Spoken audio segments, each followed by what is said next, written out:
program studi pendidikan non formal. Perkenalkan, nama saya Reta Milni dan teman saya Yesi Fitria Maharani.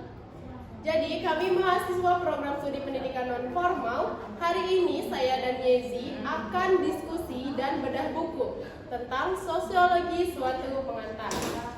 Buku ini diterbitkan oleh PT Raja Grafrinda Bersada Depok September pada 2019.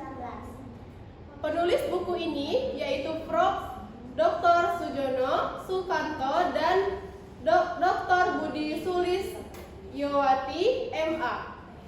Buku ini terdiri dari 412 halaman dan bertujuan untuk memahami tentang sosiologi yang mempelajari kehidupan sosial manusia, interaksi sosial, keluarga, serta struktur dalam proses yang terjadi dalam masyarakat dan sosial.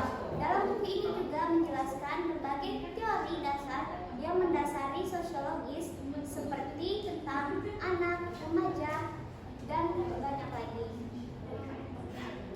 Mungkin untuk lebih jelasnya langsung saja kita bahas ya Yesi.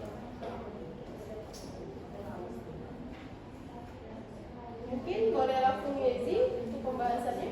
Baiklah, di bab pertama ini memahami tentang ilmu pengetahuan dan sosiologis mengenai lingkungan anak dan remaja yang menunjang tumbuhnya motivasi dan keberhasilan studi anak.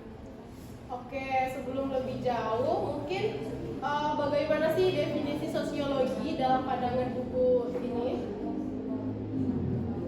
Pada tahun 1839, nama sosiologi mulai muncul. Sosiologi itu sendiri berasal dari kata Latin, yaitu sosios, yang berarti kawan, dan kata Yunani logios, yang berarti kata atau berbicara. Jadi dapat disimpulkan, sosiologi ialah suatu yang berbicara tentang masyarakat. Sujono Sukanto mengutip dari William F. Osborne dan Mayer yang mengatakan bahwa sosiologi lahir pada saat terakhir perkembangan ilmu pengetahuan. Karena itu sosiologi didasarkan pada kemajuan-kemajuan ilmu pengetahuan dan lain. Oke, jadi dalam interaksi sosial, apakah di dalam buku ini tentang interaksi sosial itu sangat penting dalam mempelajari berbagai masalah dalam masyarakat? Interaksi sosial merupakan kunci dari semua kehidupan sosial.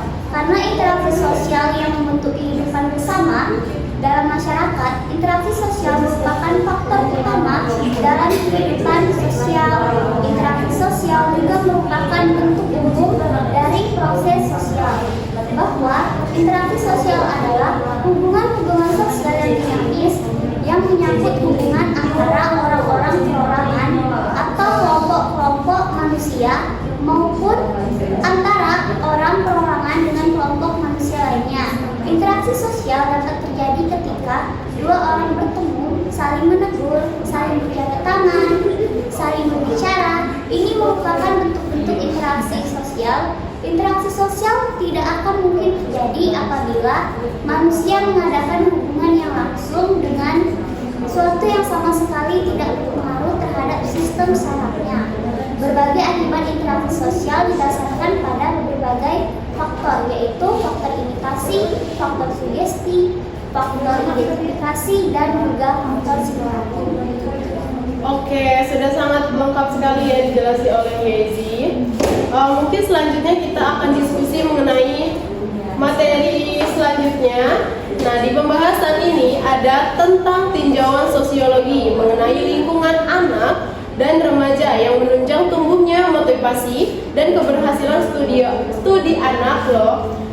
Mungkin di buku ini, subbab ini juga akan menyoroti peranan pelbagai lingkungan sosial di dalam mempengaruhi tumbuhnya motivasi dan keberhasilan studi anak dan remaja. Lalu kiranya jelas bahwa ada pengaruh yang menunjang dan ada juga yang menghalangi. Nah, dari kedua-duanya akan dijelaskan dengan cara mengungkapkan peranan yang diharapkan dari lingkungan-lingkungan tersebut dan peranan yang nyata atau sungguhan yang terungkap dalam pola perilaku. Ada beberapa lingkungan-lingkungan yang disoroti yaitu seperti orang tua, saudara, dan kerabat dekat, lalu kelompok sebermainan, dan kelompok pendidik atau lingkungan sekolah. Bagaimana sih pandangan tentang orang tua dan studi anak, Rek? Oke, setelah dibaca-baca dari dalam buku ini, jadi lingkungan pertama yang berhubungan dengan anak adalah orang tuanya, saudaranya yang lebih tua, serta mungkin kerabat dekatnya yang tinggal bersama. Melalui lingkungan itulah si anak mengenal dunia sekitarnya dan pola pergaulan hidup yang berlaku sehari-hari. Melalui lingkungan itulah anak mengalami proses sosial awal. Orang tua, saudara maupun kerabat dekat lazimnya mencurahkan perhatian untuk mendidik anak supaya anak memperoleh dasar-dasar pola pergaulan hidup yang benar dan baik. Nah, di buku ini juga memandang bahwa orang tua senantiasa memegang peranan yang menentukan dalam mengambil keputusan untuk anaknya, karena membiarkan anak atau remaja bersikap tidak semaunya juga buruk dan tidak benar. Mereka memerlukan tuntutan orang tua, saudara-saudaranya maupun kerabat dekatnya, tetapi tuntutan itu tidak diperolehnya. Lingkungan yang berpola pikiran demikian juga tidak menghasilkan pengaruh yang menunjang tumbuhnya motivasi dan keberhasilan studi karena dilepas begitu saja. Kritik para remaja biasanya tertuju pada hal-hal sebagai berikut.